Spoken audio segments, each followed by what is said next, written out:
You've been let go. I'll take care of the rest. Uh, as he continued, Department Head Stephen burst out laughing. I called Access Logic already. I informed them that I was going instead. What were you saying? Nobody informed me of this. It's obvious that Stephen made this decision alone. There is nothing I can do if he's already spoken to the client. With a contented smile, Stephen gave me a letter of resignation as I stood there dumbfounded. The negotiations are being handled by me. You're simply getting in the way. You understand what that means, don't you? This is insane. In essence, he was telling me to step down so that I wouldn't be able to get involved. I had put up with all of Stephen's snark and spite up until now, and with Stephen, my rage finally erupted, totally and uncontrollably. All well, then. I'll let you handle the discussions. Whoa, that was simpler than I anticipated. That works for me, then. Stephen smiled self-satisfiedly. I doubt he ever thought I might still have a chance. I'm 42 years old and my name is Thomas. I used to work for Alto Networks, a business that produced artificial intelligence technologies. The company works in several different industries and mostly focuses on B2B solutions. The industry has recently taken notice of our efforts to create specialized chips for AI processing. Few Japanese companies concentrate on AI development, and the majority of cutting-edge AI chips are created abroad. As a result, businesses frequently contact Alto Networks in an attempt to collaborate on research initiatives or utilize our technology. As one of the few AI development businesses in Japan, Alto Networks has great hopes for us. I was a sales manager in the AI branch of this organization. As I threw myself into my work at this quickly expanding company, my wife and kids have been there to support me. Alto Networks is currently going through a pivotal period. Our AI chips have been the subject of a significant negotiation. Access Logic, a big business, wants to purchase our network AI chips. Access Logic creates a variety of systems, such as robots and transportation. These areas are requiring a large number of AI chips to keep up with the rapid advancements in AI technology. According to reports, they are prepared to pay $7.8 billion. They want us to be their long-term partner and provide chips at that quantity. In Alto Networks history, it'll be the biggest contract. It might be a really big deal. Being a part of the sales team made me feel accountable. Then an even more unexpected event occurred. I want you to handle the negotiations with Access Logic. Me, sir? I was shocked when Alto Networks' Mr. Kennedy selected me to spearhead the transaction. I had a lengthy conversation about it with the board, Mr. Thompson, and the executive director. We all agreed that you were the best candidate for the position because of your track record of sales, dependability, and commitment. Are you going to accept it? The execs were shut up in a meeting room for hours the other day, as I recall. They were apparently debating who would be in charge of this transaction. It was a true honor to be selected in this manner. I had the top performance in the sales division, so that was the reason it made sense. Also, I had a certain connection with Access Logic that they might be counting on. Still, I couldn't help but question the decision. I'm honored, but are you sure I'm the right person? I mean, surely there were others more qualified, like Stephen, for example. I felt uneasy taking on a deal this big over someone in a higher position. But Mr. Kennedy gave me a warm smile and said, "We discussed it thoroughly and agreed you're the best person for the job. This is a consensus we all reached after careful consideration. I won't force you, but I truly hope you'll accept." All right. I understand. Although I was unsure, I nodded. Part of me still hesitated, wondering if I was really the right choice. But this was the biggest deal we'd ever had.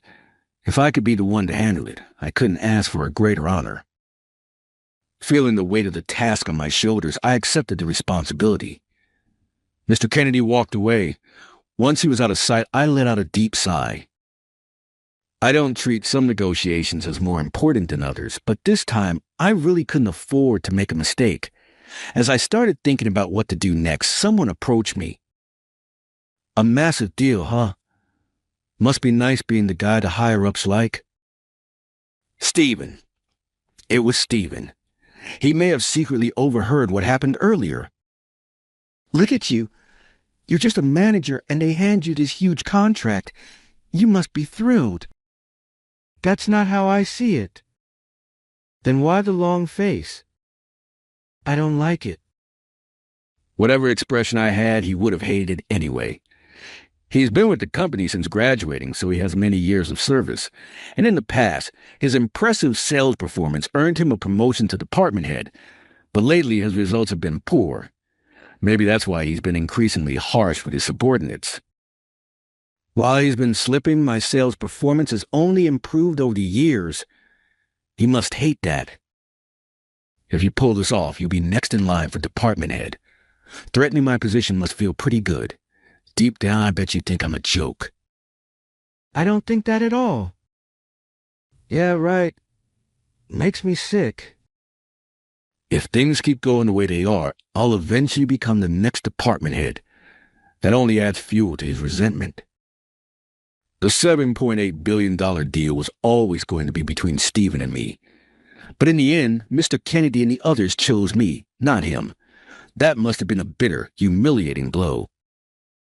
Do your best. I'm sure the next department head won't need any help from me. Understood. Spitting his words full of resentment, Stephen walked off. There's no point in clashing within the same sales team. But if I said we should all work together to make this deal a success, he'd probably call me arrogant. It was clear that not involving Stephen in the $7.8 to $8 billion negotiation would be the wisest choice. With that in mind, I began preparing for the deal. From that day on, I dedicated myself to ensuring its success. I anticipated questions from the client and created the documents needed for the presentation. I also researched Axe's logic thoroughly, considering how our AI chips could contribute to their operations. I didn't let myself become overconfident just because they had shown interest in our technology. It's these small, steady efforts that lead to successful negotiations. Thinking about the weight of handling a $7.8 billion deal was overwhelming. But I reminded myself that Mr. Kennedy and the others entrusted me with this because they believed in me. I had to live up to their expectations. With that resolve, I poured myself into my work every day. Meanwhile, Stephen's hostility only grew stronger by the day. Hey, you're keeping up with the prep, right? Don't go running off with your tail between your legs now. Must be nice being the favorite, getting the good deals handed to you. At the office, he would glare at me and try to throw me off. Of course, he offered no help with the negotiation. It was as if he was praying for me to fail, but I didn't let his pressure get to me, and I kept preparing. I consulted with Mr. Kennedy and gathered as much information about the client as I could. I even asked Mr. Thompson to role-play the negotiation with me so I wouldn't miss a single chance. A few days before the meeting, Mr. Kennedy came to my desk and said, "Looks like things are coming along well." "Yes, sir." "I can see how hard you've been working on this.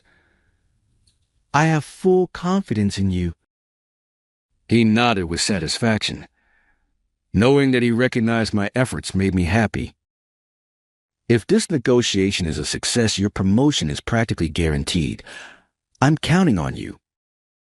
"And, of course, you'll be closing the largest deal in our company's history, so it only makes sense." Thinking of Stephen made it hard to celebrate openly, but knowing that Mr. Kennedy held me in such high regard was something to be proud of. I swallowed hard and renewed my determination to succeed. And then the day before the big meeting finally arrived. I had done everything I could to prepare.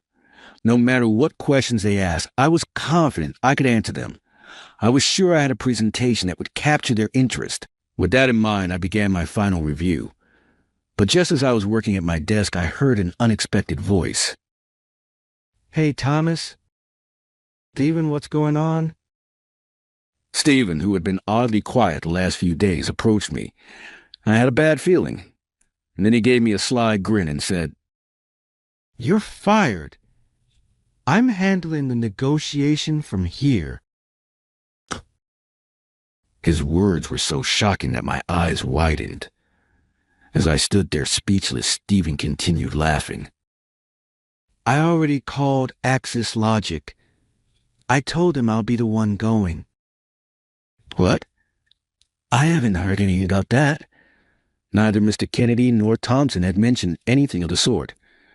This was clearly Stephen acting on his own. At this point, everything I had prepared was completely thrown into disarray. If the client had already heard from him, there was no way to backtrack. Now, contacting them to say the representative had changed again would only breed mistrust. As I stood there in disbelief, Stephen happily handed me a document. Here, your resignation letter. A resignation letter? Still trying to understand his intentions, I watched as he placed the paper on my desk. The title clearly read Letter of Resignation. With a smug grin, Stephen said, I'm handling the deal. You're in the way. You know what that means, right? This is ridiculous. In other words, he was forcing me to resign so I couldn't interfere. He wasn't going to let me go until I submitted that letter. I never imagined I'd be sabotaged like this right before the negotiation.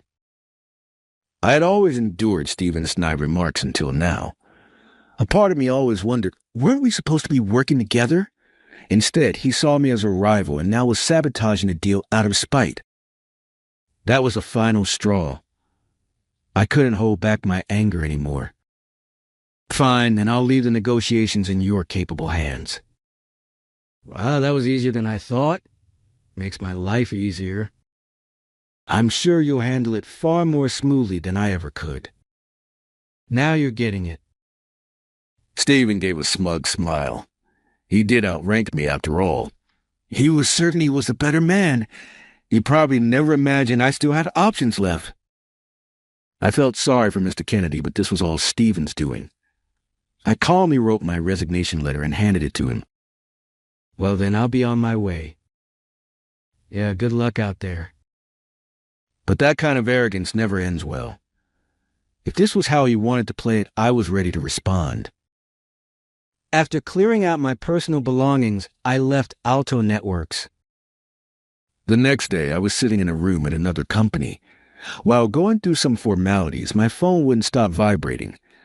At first, I thought it would stop, but the calls just kept coming. A glance at the screen showed that it was Stephen trying to reach me. Noticing my concern, the person in front of me spoke. If it's bothering you, feel free to answer it. Thank you. It sounds like he's in quite a panic, so I'll take you up on that. I stood up and stepped away from the table to answer the call. As soon as I picked up, Stephen launched into a frantic tirade, skipping any greeting. Thomas, where did you put the documents for the Access Logic meeting? His voice was desperate. I figured he had every reason to panic, and I calmly replied, Well, I've already resigned from Alto Networks, so I shredded every document I created for the negotiation. After submitting my resignation yesterday, I had cleaned out all my belongings. That included the documents I had prepared for the meeting with Access Logic, and they were all destroyed. I shredded everything thoroughly and with care. Of course, I also deleted all the negotiation data from my computer. There's no way to recover it now. You gotta be kidding me. How am I supposed to handle the negotiation without those documents? Well, you're the one going now, right? Then my documents shouldn't matter. I assume you've prepared your own materials, haven't you? I knew the truth. Stephen had been busy with other tasks and hadn't prepared anything at all for the negotiation with Access Logic. He planned to bring my work and steal the results for himself. He probably intended to tell Mr. Kennedy that I suddenly fell ill, something like being overwhelmed by pressure and unable to leave the house. An excuse that would sound believable enough. Damn it, you. In any case, I'm no longer part of your company.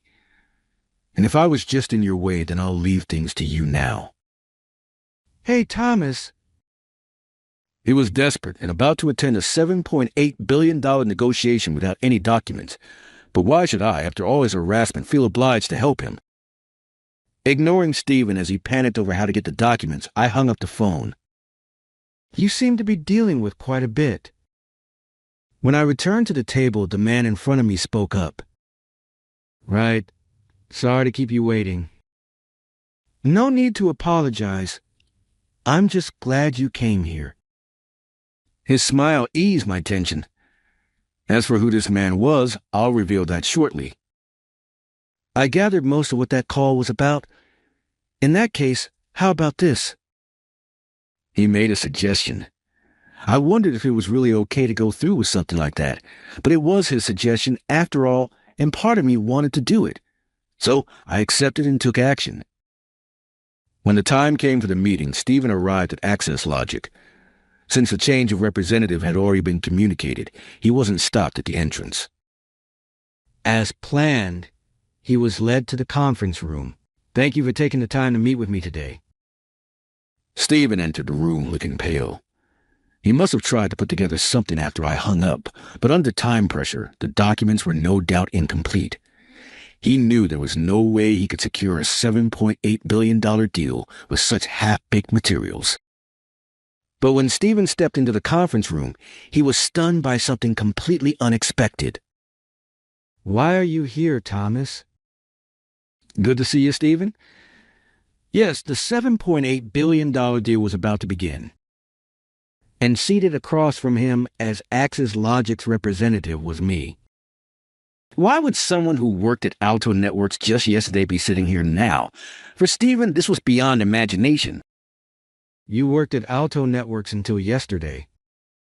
Actually, I've had a personal connection with Mr. Nelson, the president of Access Logic, for a while now. He's been trying to recruit me for some time. I kept turning him down because I liked working at Alto Networks. As a salesperson, I often attended industry events and networking functions, building many relationships. My sales skills were well known across the industry. Because of that, every time I interacted with executives from other companies, they would ask if I considered working for them. Mr. Nelson of Access Logic had personally scouted me under similar circumstances, but until now, I had been fully satisfied with my work at Alto Networks, so I generally turned down those offers, though Mr. Nelson remained particularly interested in me and continued reaching out. That's why, upon resigning, I finally accepted his offer. Maybe that's why Mr. Kennedy had chosen me in the first place, because he knew of this connection. So I've accepted a position at Access Logic. The reason I'm here today, participating in this $7.8 billion negotiation, is thanks to Mr. Nelson's generosity. He told me, go ahead and see what kind of face Stephen makes when he walks in. Stephen turned bright red. He hated being treated like a spectacle. He probably had a lot he wanted to shout, but it seemed he decided to focus on closing the deal. Then you're going to sign this contract, right? Trying to compose himself, he forced out the words. Maybe he was even relieved, thinking I would make things easier. But he shouldn't be so optimistic. You forced me to resign yesterday. Did you forget that? Stephen was at a loss for words. What he did yesterday. If he truly understood that, he would know better than to say anything careless. I just thought you were under too much pressure. I was worried. He kept trying to justify himself. Did he really think I would buy that? If you were really worried, shouldn't you have said something before switching out the lead on the deal? The reason he took the negotiation away from me was obvious. He couldn't stand that I was favored by upper management and entrusted with the biggest deal in the company's history. Someone like him would never genuinely be concerned about me. I did everything I could to make this negotiation a success. I discussed it with Mr. Kennedy and Mr. Thompson, and I prepared thoroughly. I remembered every effort I had made up to today. And yet, not only did you try to take over at the last minute, you even forced me to resign. Do you really think that's acceptable? However, all the hard work I had built up was suddenly trampled by Stephen. With all the time and heart I had put in, I couldn't possibly forgive it. Mr. Kennedy, Mr. Thompson, and my colleagues had supported me, but I had my limits too. So after being treated that way, I decided to move on to a company where I wouldn't have to deal with someone like Stephen. He clearly didn't like my decision, and he was grinding his teeth in frustration. I'm no longer a member of your company.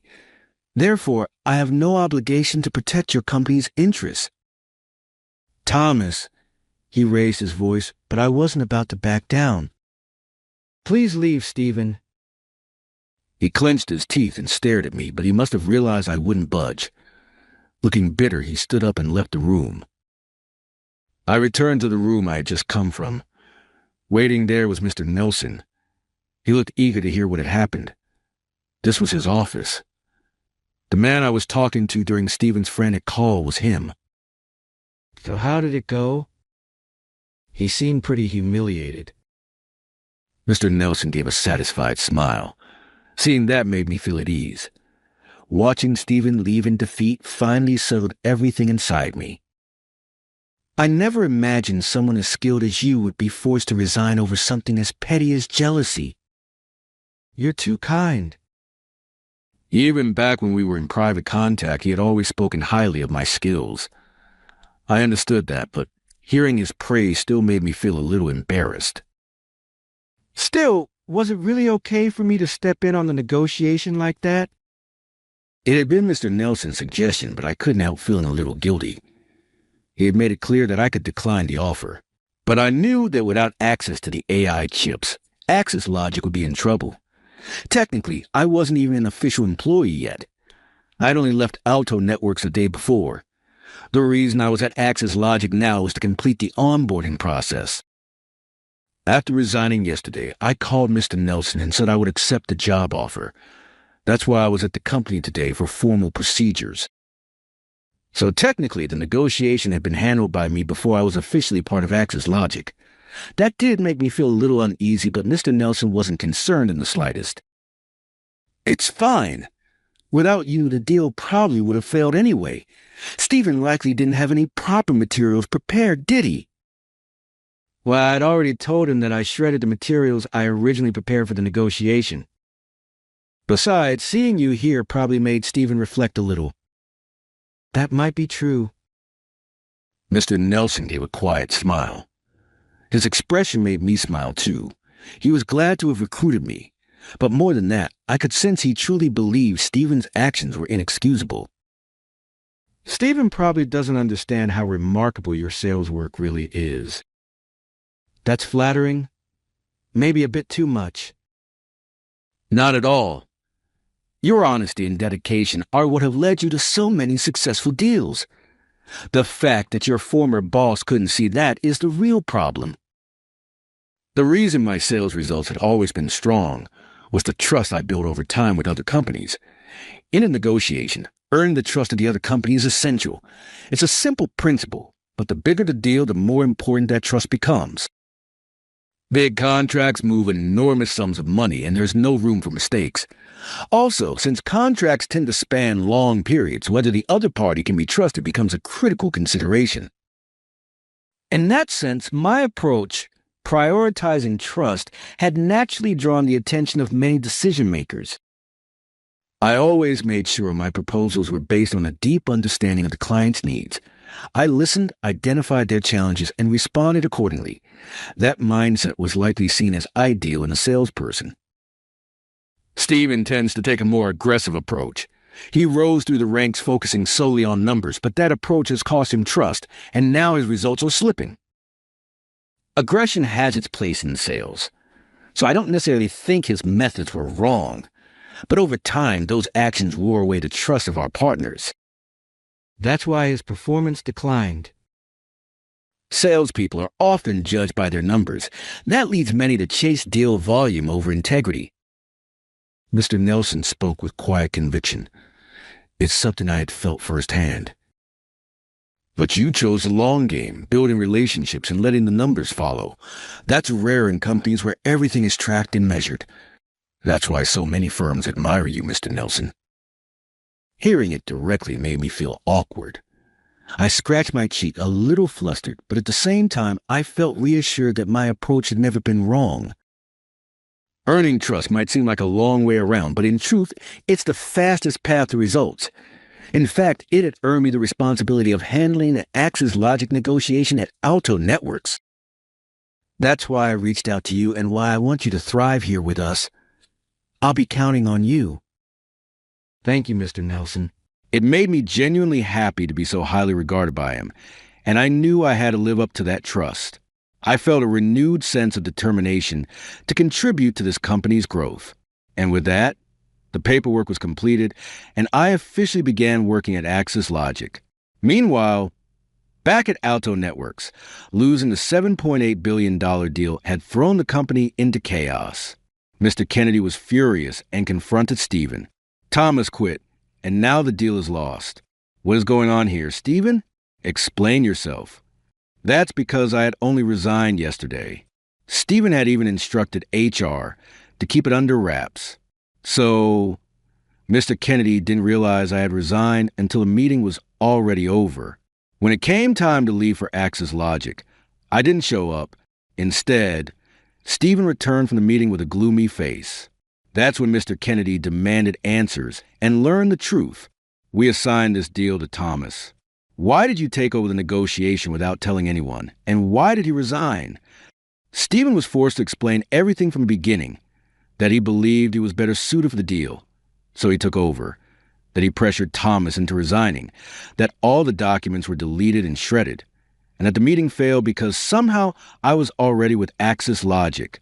Naturally, Mr. Kennedy exploded with rage. Unbelievable. Every bit of this is outrageous. The board agreed Thomas would handle this. Who gave you the authority to override that? But no excuses. And so the full responsibility for the company's biggest failed negotiation fell on Stephen. Given that he had deliberately forced me out, his dismissal was almost guaranteed.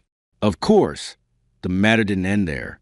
One day, Mr. Kennedy came to Axis Logic, bringing Stephen with him. He said he wanted to offer an apology. Since Mr. Kennedy wasn't at fault, I agreed to meet with him. I'm terribly sorry we let things get so out of hand. You didn't deserve that.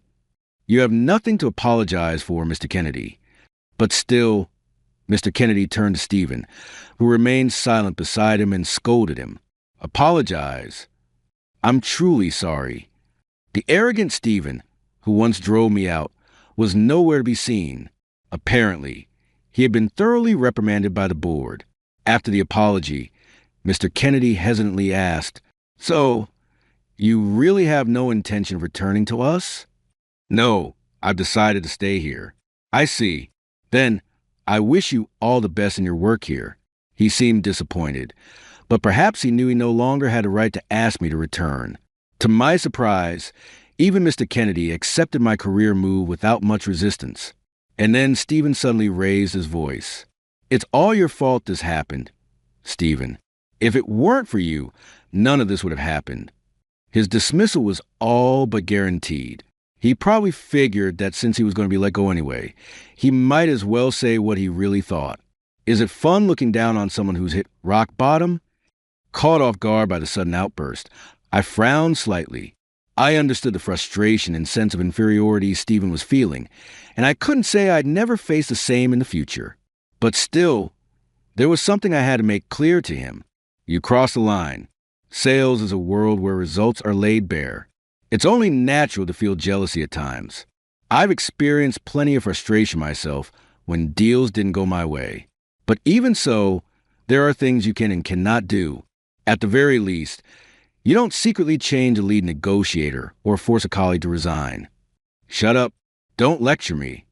Unwilling to listen, Stephen barked back in anger. But then someone unexpected entered the meeting room. Seems a bit noisy in here. It was Mr. Nelson. Looking directly at Stephen, he said, You're Stephen, correct? Do you understand what you've done? He had told me he wanted to deal with this personally. Still, I was surprised to see him here because I hadn't expected it. He must have been quietly keeping an eye on the situation. He stole my success. If it weren't for him, I would have been in charge. Don't blame others. He was chosen because of everything he's built up over time. What? He clearly didn't expect even Mr. Nelson to scold him. Stunned, Stephen fell silent. Mr. Nelson continued. He's worked hard in a world driven by numbers while always prioritizing trust. That's why so many companies try to recruit him. Of course, he was chosen for this deal. Mr. Nelson continued speaking to the speechless Stephen. Sales isn't just about forcing numbers through. Sure, you might get a contract once, but the business world is small. you're bound to cross paths again.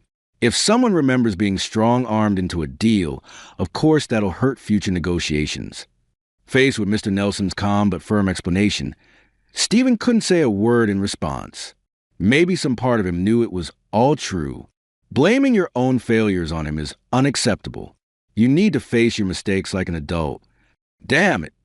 Whether from guilt or defeat, Stephen collapsed into a seat. For a while, he just sat there completely drained.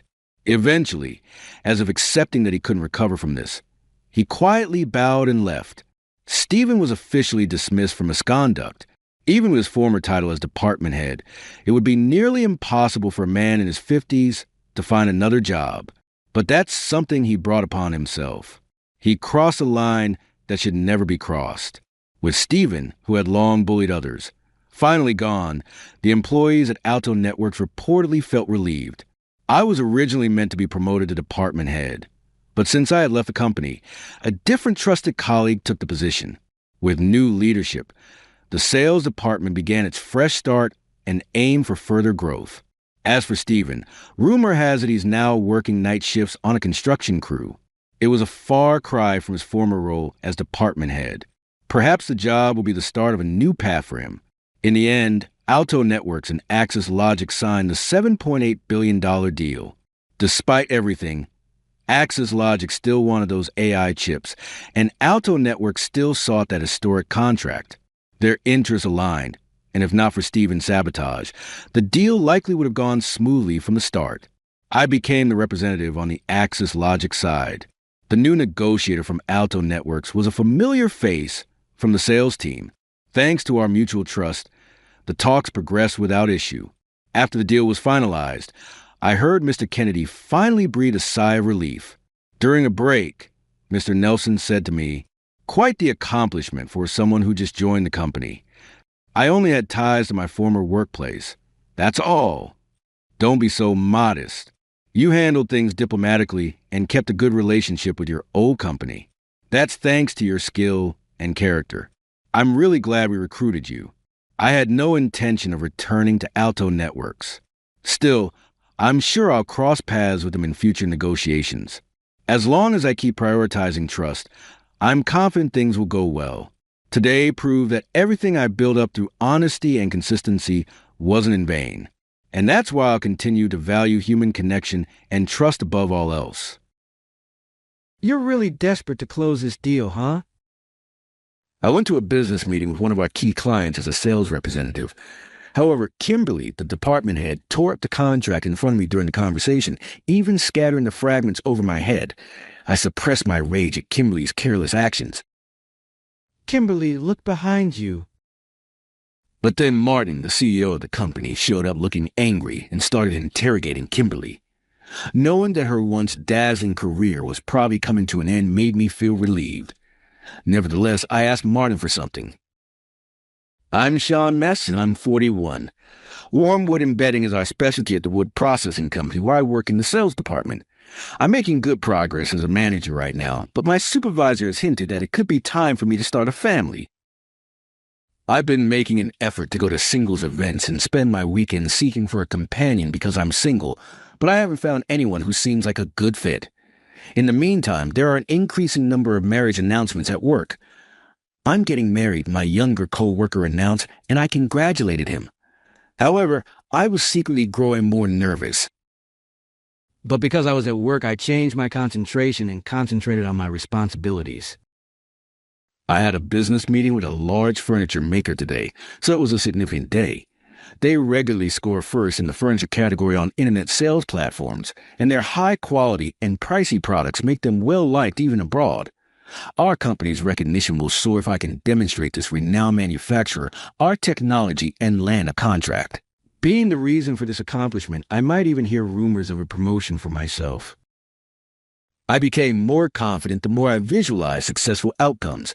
I shouted to my coworkers, "I'm leaving for the meeting after packing the required paperwork into my bag. Good luck to me." A blast of heat struck my face as I went outdoors to their cries of good fortune. We've been in the midst of a severe heat wave lately, with temperatures hitting 95 degrees and TV continuously warning of the dangers of heat stroke. I took sure to drink enough of water before traveling to the client's offices to prevent being impacted by the heat. I'm Shan from Georgia CFT, and I have an appointment at 2 p.m. I informed the receptionist my name when I arrived at the headquarters, and she promptly showed me to the meeting room where I would wait for my business opponent. I was drinking water from my bottle when the door opened and I heard a knock. I apologize for keeping you waiting, Sean. It was the head of the department, Kimberly. She was 45, but her face was stately and elegant. She and I had previously exchanged business cards at a shared networking event. I spotted an opportunity when she expressed interest in our products, so I set up this appointment. Thank you for taking the time to meet with me today. I appreciate it. I immediately stood up and greeted Kimberly. In the next moment, she looked me up and down from my toes to the top of my head and let out a snort. Coming in all sweaty without caring about your appearance? Are you underestimating our company or what? On my way here, I had been exposed to the intense heat and was sweating profusely from my forehead. I hurriedly wiped it with a tissue, but it was no use. The tissue was soon soaked. Well, whatever. Let's get straight to the business. Kimberly, who had frowned at my appearance, briskly headed to the conference room. I followed her, feeling a bit flustered. Even though she clearly showed a negative attitude, I mentally steeled myself to recover. Once we arrived at the conference room, I immediately pulled out the documents and started the negotiation with a strong determination to make this a success. I passionately presented to Kimberly, but once again she snorted at me. Her attitude had been bothering me since earlier, so I decided to speak up. If there's anything that concerns you, please feel free to point it out. I wondered if there was something wrong, but Kimberly, with a brazen attitude, crossed her legs. You're really desperate to close this deal, huh? What? Feeling insulted, I was left speechless as Kimberly tore at the documents I handed her and scattered them to pieces over my head. I had meticulously prepared for this day, even working overtime at times, and I thought I had completed the best materials. Despite this, Kimberly sneered at my presentation and looked down on me, saying, If you want me to sign a contract, get on your knees and beg. Suppressing my anger at her extreme rudeness, I suddenly noticed someone standing behind her, and I couldn't help but tremble. The trembling wasn't out of fear, but from trying to hold back my laughter. Kimberly, look behind you. The moment she turned around, Kimberly let out a pitiful shriek. Dick. It was Martin, the CEO of the company, standing right behind her. Martin glared at her with a furious expression. It was clear to anyone that he was extremely angry. Keeping his eyes locked on her, he finally spoke. I happened to be passing by the conference room and heard your voice. Kimberly, what have you done to Sean? Oh, well, that is... Realizing that Martin had overheard everything, Kimberly's face twisted with discomfort. Well, just as you told Sean, why don't you tell me the same thing? Seeing Kimberly hesitate, I answered in her place. She said, You're really desperate to close this deal. Kimberly shot me a sharp glare and let out a small, annoyed click of her tongue. But as soon as Martin cleared his throat, she was back to being nervous. Sean, did she say anything else to you? When Martin asked me, I recalled everything that had happened since I arrived at their office. Kimberly misunderstood my sweaty appearance and thought I was disrespecting their company. That's not true. I only pointed out that his appearance was untidy. Kimberly quickly tried to defend herself, but Martin scolded her. You always commute by car, so you wouldn't know coming to our office in this heat is no small feat. Exactly. With temperatures consistently exceeding 95 degrees, when we scheduled the meeting, I had actually suggested holding it remotely. That way we could both stay in cool rooms and avoid going out. I thought it was a good suggestion, but Kimberly firmly rejected it. If you want to continue doing business with us, show it through your actions. We're not so lenient that you can secure a contract without putting in the effort. My deepest apologies.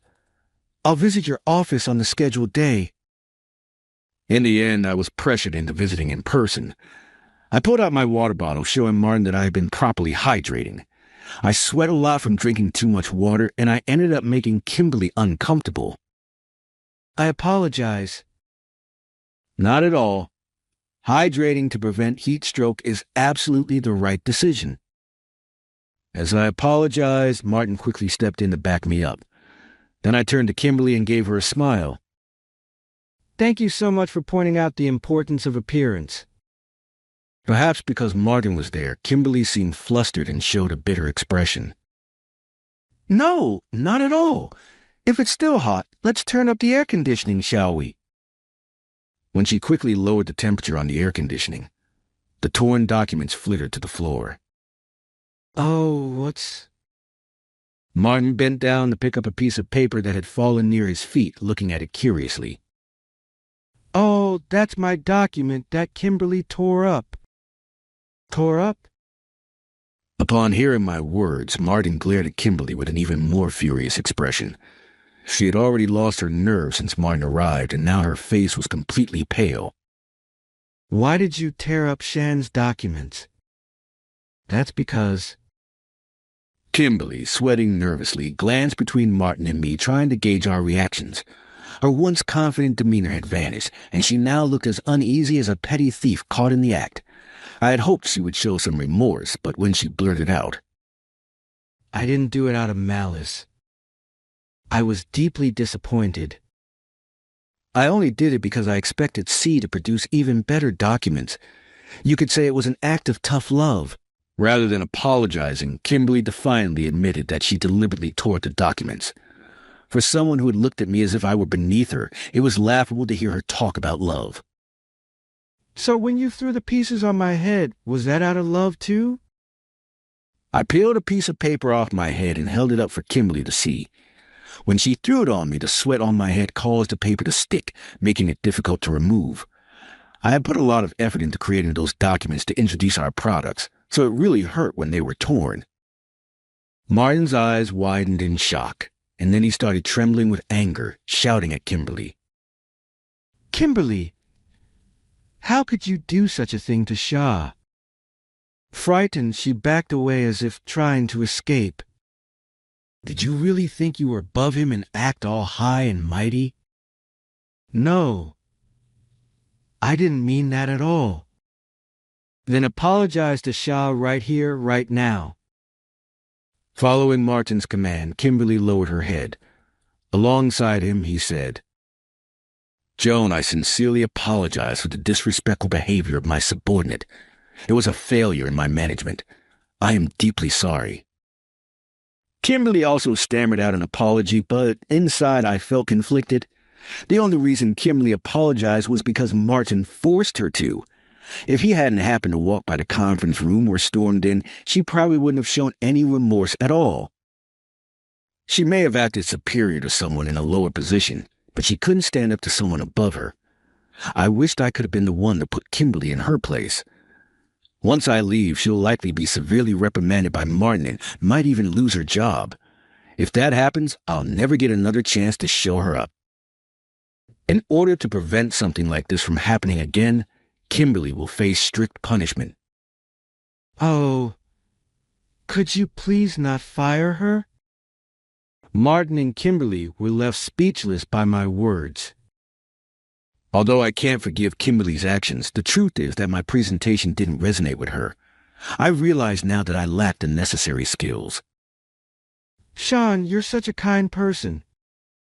Kimberly, relieved that she wouldn't be fired, looked at me with teary eyes. Feeling a chill from her gaze, I ignored her and spoke to Martin instead. I'll be taking my leave now. I look forward to maintaining a good relationship with your company moving forward. Thank you, Chan. We truly appreciate your understanding. Let me walk you out. The three of us headed outside together. It was early evening, but the sun was still in the sky, and the thick humidity made me feel lightheaded. It's still so hot even in the evening. It must have been even hotter during the day. Thank you for coming all the way to our office. Martin, looking genuinely concerned, apologized, and I thanked him in return. Thank you for your concern. I'm quite resilient, so there's no need to worry. I smiled, trying to show that I was fine, and Martin let out a relieved sigh. When I glanced over at Kimberly, she looked very uncomfortable in the heat, her face contorted in distress. I hear you usually commute in an air-conditioned car. This heat must be tough on you. I teased her playfully, and sweat began to pour from her forehead, ruining her makeup. Martin, can I go back inside now? What are you talking about? Go buy Shaw a drink before he leaves in this heat. Kimberly was forced to run to the vending machine by Martin.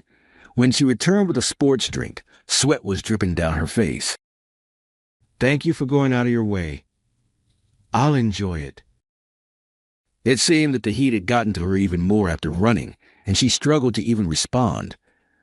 Her once neatly worn shirt was now stained with sweat, making her look quite disheveled. Would you like a tissue? Your appearance is quite untidy. No, thank you. Kimberly wiped her sweat with her own tissue, but in doing so, her makeup came off, revealing deep wrinkles.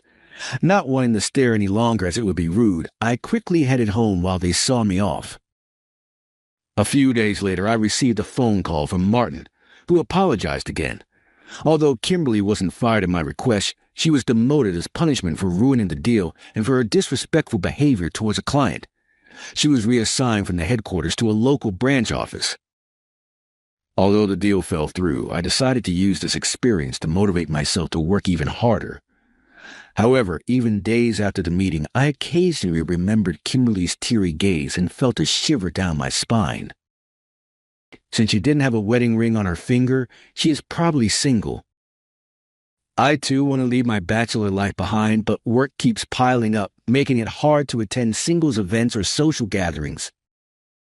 Even during work, I've started paying more attention to my appearance and fitness. I've been going to the gym to make a good impression on potential partners. At first, working out was tough, but I've grown to enjoy it, and I can feel myself getting stronger. Soon, I completely forgot about Kimberly and found fulfillment in both my work and personal life. A month after the meeting, my hard work finally paid off, and I successfully secured a contract with another major company. Our company's development team had invented a new material made from recycled waste, obtained a patent, and integrated it into a new product line. This lightweight, durable, and environmentally friendly material was perfect for making beds and desks, and soon various manufacturers approached us for licensing agreements. Thanks to this breakthrough, our company's recognition soared, and we established connections with major corporations. As a result of securing the contract, I was promoted to department head, and my salary doubled. When I updated my annual income on the matchmaking site Profile, I was pleasantly surprised by the sudden influx of interest from many women. Looks like a high income really is attractive. I chuckled to myself. But at the same time, I was enjoying this new wave of popularity. One day, my boss informed me that I was being assigned to a branch office to help train new employees. With the physical strength I gained from working out at the gym, I enthusiastically responded, "Leave it to me." After arriving at the branch office, I focused on training the new hires, and soon enough, their skill levels began to improve noticeably. When teaching my subordinates, I advised them, regardless of rank, always use polite language during work hours. Our company has always upheld the motto, courtesy, even among close associates, and it's mandatory for superiors to use polite language when speaking to their subordinates. Because of this, no one becomes emotional and there are no overbearing bosses. As a result, no employees leave due to interpersonal issues, and our company boasts a low turnover rate. We may not be a large company, but I hope we can appeal to recent graduates and job applicants by showcasing our strengths. While the younger employees were out on sales calls, I was handling tasks on my computer in the office. It was still scorching hot outside, and I had told them to return as soon as possible. Just as I was about to go buy drinks before they got back, the office intercom buzzed. Who could it be? I didn't have any appointments today. Curious, I headed to the entrance of the office. There, standing in front of me, was Kimberly. Huh? Kimberly? The department head back then? And you're Sean? She was sweating, probably from walking around in the heat. She looked shocked to see me, but for some reason she also seemed pleased. Why are you here? This is my branch. I work just one stop away, and I came here from there. It turns out that my assigned branch and Kimberly's reassigned location were coincidentally close to each other. When I heard she had been demoted, I thought I'd never see her again. I had planned to get my revenge someday, but now that she appeared so suddenly, I wasn't sure how to react. As I frowned at her, Kimberly wiped the sweat from her forehead and quickly straightened her shirt. I'm not a department head anymore. I've been demoted and am now just a regular employee. Oh, that's right. Until this moment, I had forgotten about Kimberly's existence. Now that we'd unexpectedly run into each other here, I wasn't sure how to handle the situation. So I glanced up at the sky. In the afternoon, the sun was high in the sky, and the heat was even more intense. But then I realized this was a great opportunity to show her up. So I puffed out my chest and said, actually, after you were demoted, I was promoted to department head. Ha! Kimberly was shocked to learn that our roles had reversed. In my mind, I thought, how about that? I can achieve great things too, with a smug look on my face. So what brings you here today? Actually, I'm out here doing sales, promoting our company's products. It seems that after being demoted, Kimberly was tasked with doing the same sales work as a regular employee. I never would have expected the once arrogant Kimberly to be out here sweating and doing sales rounds. I never imagined I'd run into you again, Sean. Well, I've been assigned to this branch, so here I am. Despite what must have been an awkward reunion, she looked at me with an oddly intense gaze. Uncomfortable under her stare, I averted my eyes and said, So you're here for sales, right? I'll at least listen to what you have to say. Oh, thank you. I could have turned her away at the door, but remembering how she had treated me before, I decided to see just how good she was at sales now. As I led her to the company's reception room, I heard her mumble, "This must be fate." Hoping to avoid any trouble, I sat down across from Kimberly, but she just kept staring at me. Have you been going to the gym? You look so much more rugged and handsome than before. Suddenly complimented on my appearance, I was caught off guard. Thanks?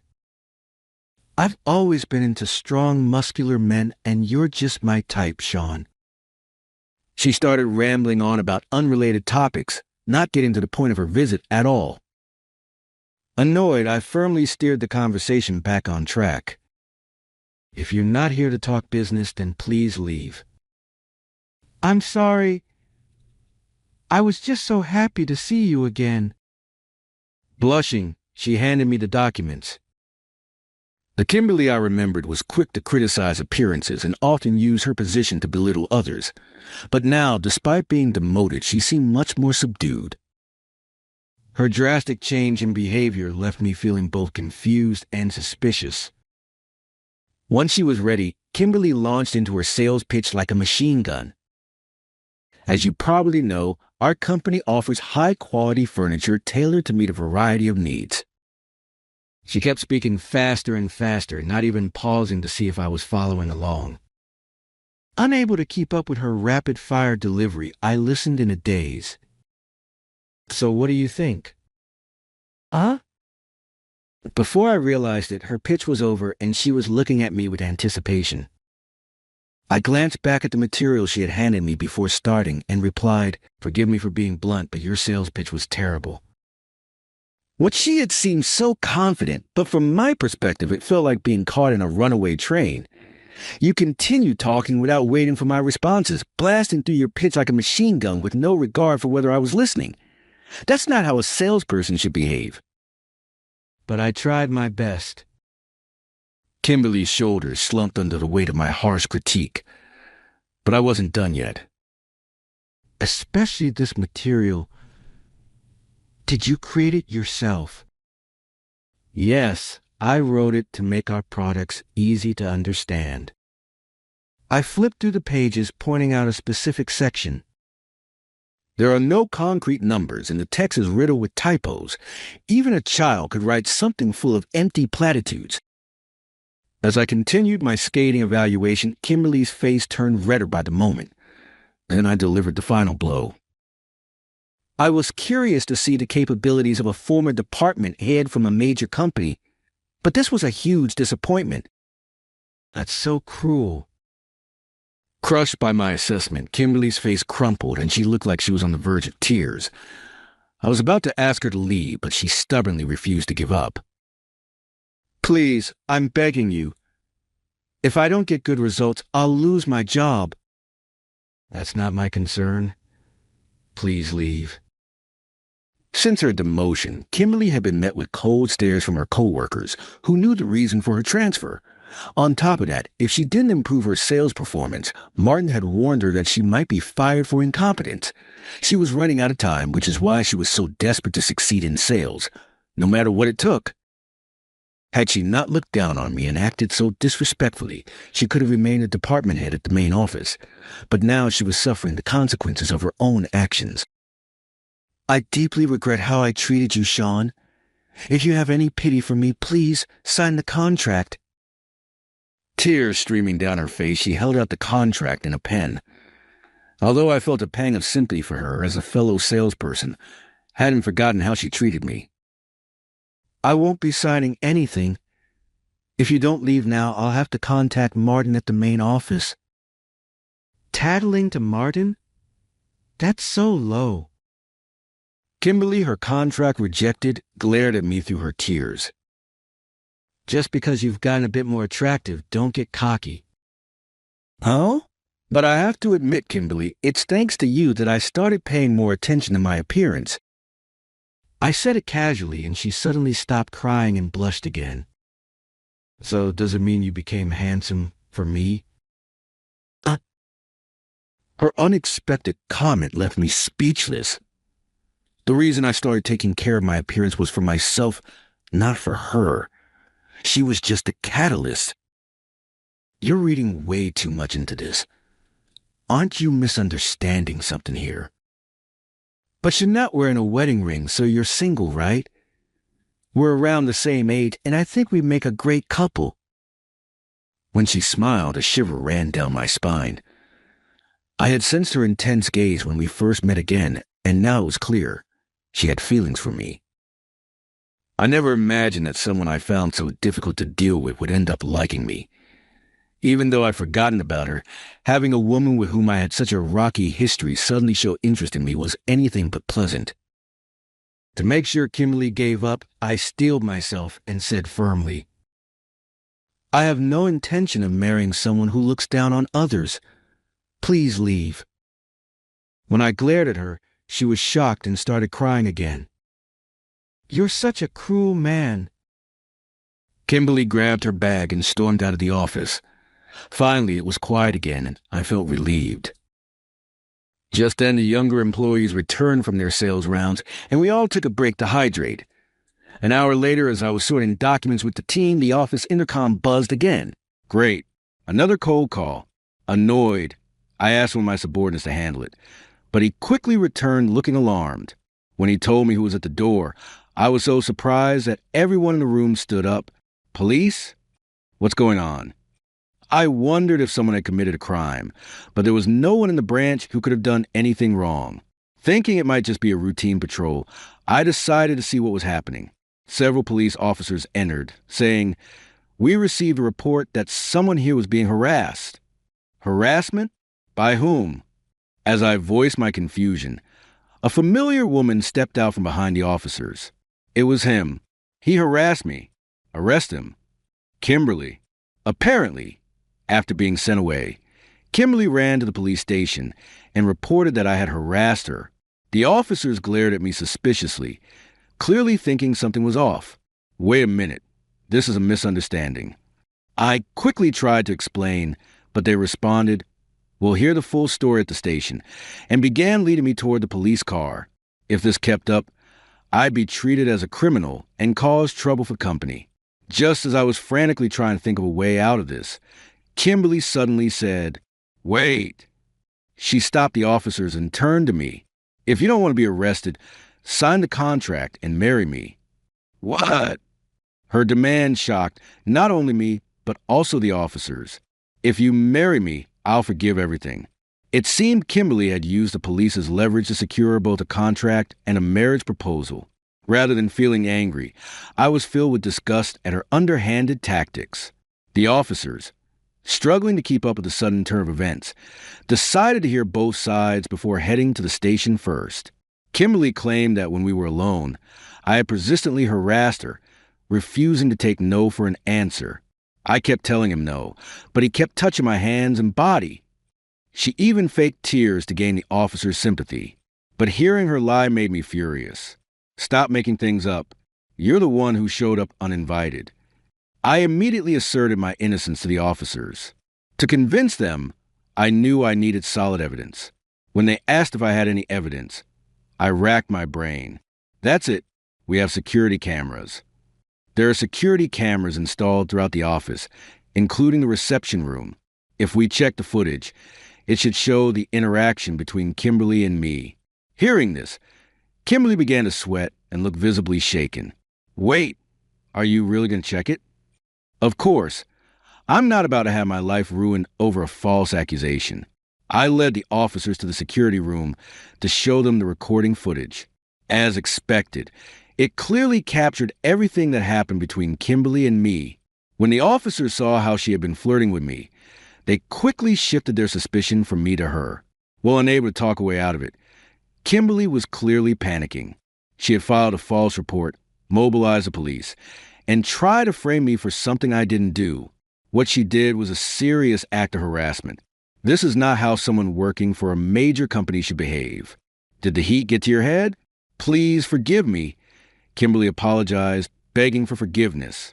"Why would you make a report like that?" "I got angry when you refused a contract, and I thought that if I threatened you with arrest, you'd marry me." When pressed for an explanation, she confessed her motives in a small voice. Her selfish reasoning angered not just me, but the officers as well. Seeing our reactions, Kimberly hurriedly apologized. "I'm sorry, but it's true that I'm in love with you, Sean." What? Kimberly admitted that she fell for me a month ago, on the day of the business meeting. Although she had been scolded by Martin and thought she was going to be fired, she said she fell in love with me when I said, "Please don't fire her." "I admired your masculinity back then, Sean. I tried to give up after being demoted, but when we met again, I felt it was fate." She gazed at me with a love-struck expression, but all I felt was unease. Having her bring the police here out of spite made me feel nothing but discomfort. "I wasn't offending you. I just wanted to make you eat your words," I told the department head back then.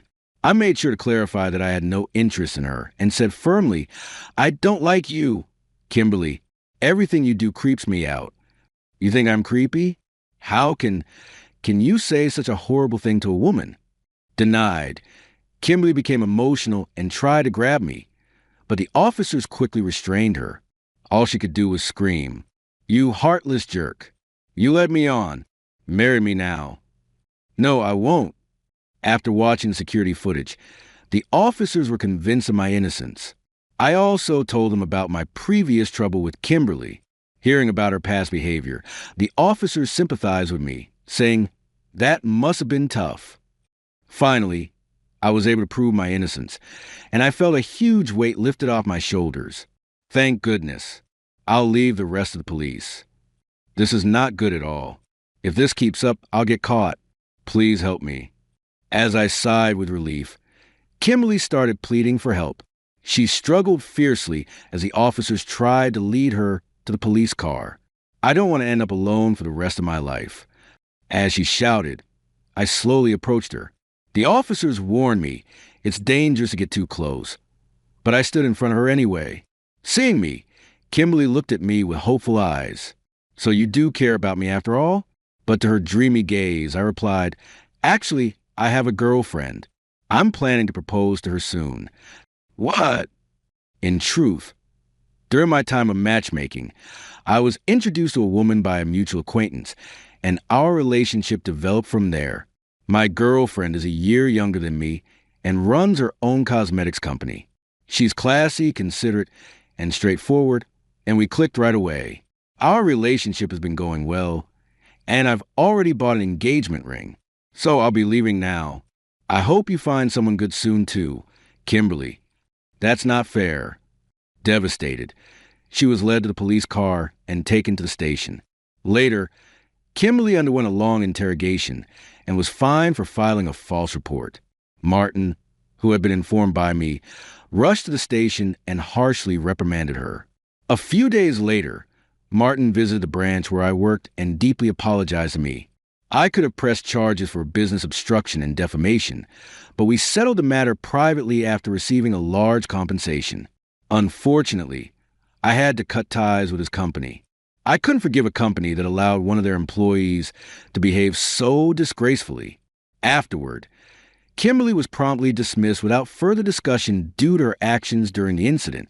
She desperately pleaded for forgiveness until the end, but it was clear there was no room for leniency, and she was given no chance for redemption. If she had given up on me and focused on her work, she might have been able to regain trust and avoid being fired.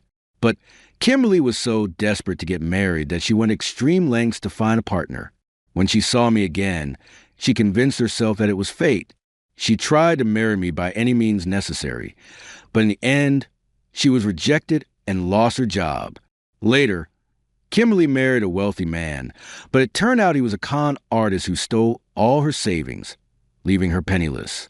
Having lost everything due to her impatience in both work and marriage, Kimberly had to start over from scratch.